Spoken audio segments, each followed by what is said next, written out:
The game you were at, Matthew, Browns Texans, not much of a game.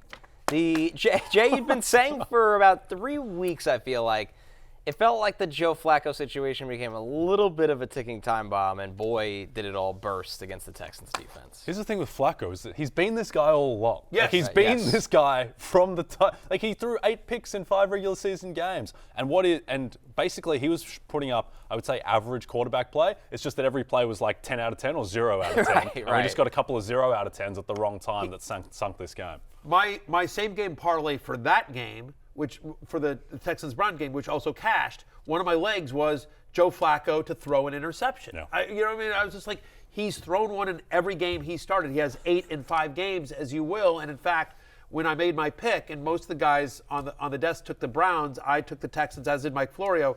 And we both sort of made the same point, which is like, they've turned the ball over a ton, and they keep getting away with it. They're not going to get away with it today. Like, at some point, kind of the bill comes due, and Cinderella turns into a pumpkin, and all those cliches, but it's true. Like, you can't do that in playoff football, and so I didn't predict 2 pick sixes. Right. But again, I thought he would throw a pick. I threw it into my parlay, and that's not a bet you would normally want in a parlay, is a guy to throw an interception, and yet it did cash. Right, and on the back of that, when the interceptions weren't returned for a touchdown, C.J. Stroud was making them pay as well. Stroud was magnificent in this game. I mean, 16 of 21, 274 yards, the 3 touchdowns. He was just absolutely phenomenal to his number 1 wide receiver, Nico Collins, who goes for 96 and a touchdown. Nico Collins is just ridiculous, right? 3 straight games with 95 or more receiving yards. He scored in 3 of his past 4. Again, we sort of talk about, McDaniel did not call a great game. Bobby Slowick called a great game in this one. Some of the play concepts were unbelievable, and credit to C.J. Stroud, who executed him as well. Like, he's got a guy in the flat on that play right there, and he blows it off to hit Schultz down the field. He was magnificent. I thought, Jay, when we previewed this game last week, I thought you brought up a great point, which is everyone saying, oh, it's a rookie against the number 1 defense in his first playoff game. And you're like, he's already had a playoff game. Yeah. It was, win or go home against the Colts the week before, and he was brilliant. And obviously we think the Browns are a better defense than the Colts, but the Browns defense has been better, much better at home this year than on the road. Like, they've been bad on the road. And truthfully, if you look at it, again, the Browns defense is good, but they beat up on a lot of bad quarterbacks. If you sort of look at all those games, they played against some bad quarterbacks and sort of padded their stats a little bit. And so having to go into Houston and play a really good offense. Again, and by the way, again, no Tank Dell, right? I mean, it was John Mechie. Yeah, Brevin Jordan. Right, yeah. Brevin Jordan. It's other than Nico Collins, they don't have much, but Stroud was just so brilliant, and no sacks. No. I mean, that offensive line, which has so been maligned all season for the Texans, kept him clean against Myles Garrett and company.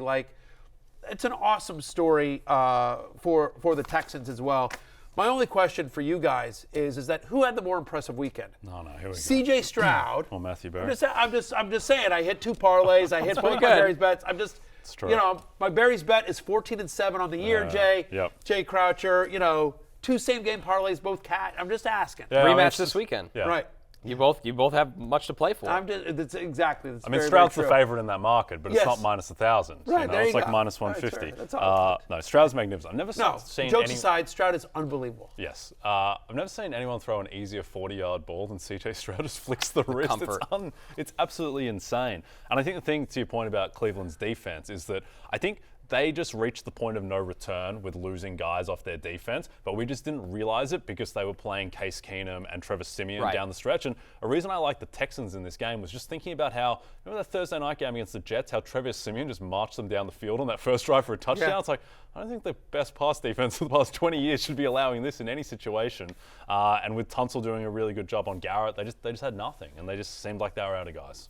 So, of course, on the Browns side of it, no questions on who the quarterback is of the future in Houston, as the Texans scored the most points in playoff game in franchise history. But, of course, on the Browns side, they were asked about it. Kevin Stefanski reiterated that Deshaun Watson remains the team's starting quarterback heading into the 2024 offseason. So, the Flacco magical run, guys, it was fun. It was a great story. It was a great story. It's a great story. Good for him. Off the couch. Off the couch, one of the good guys in the NFL. But, there's also a reason why he was available, Right. like, again. And so we saw the full Flacco. I don't know that it was fully his fault, I mean, like, He again, did what he always does. This is Right. what he's always done. It's just the defense had no answer. The defense had no answer as well. They couldn't run the ball. Give credit to the Texans. I mean, I know Kareem Hunt got the 2 touchdowns, but like really, really impressive here. Nico Collins, like it's gonna be hard to figure out how high to draft Nico Collins next year, because I think there's an argument that he's a top 10 wide receiver Definitely. next year. Yeah, absolutely. Hey, it's Matthew Berry from NBCSports.com and RotoWorld.com, and I want to thank you so much for watching whatever it is you just watched, or if nothing else, being too lazy to click out of the autoplay after this video started, after whatever it is you actually wanted to watch finished. But now that you're here, I'd like to take a moment here to ask you respectfully now, okay? I'm asking you respectfully to subscribe to the NFL on NBC YouTube channel. You'll get the latest RotoWorld fantasy news headlines, all sorts of great shows, including my own Fantasy Football Happy Hour. So go subscribe now. Again, I'm asking respectfully.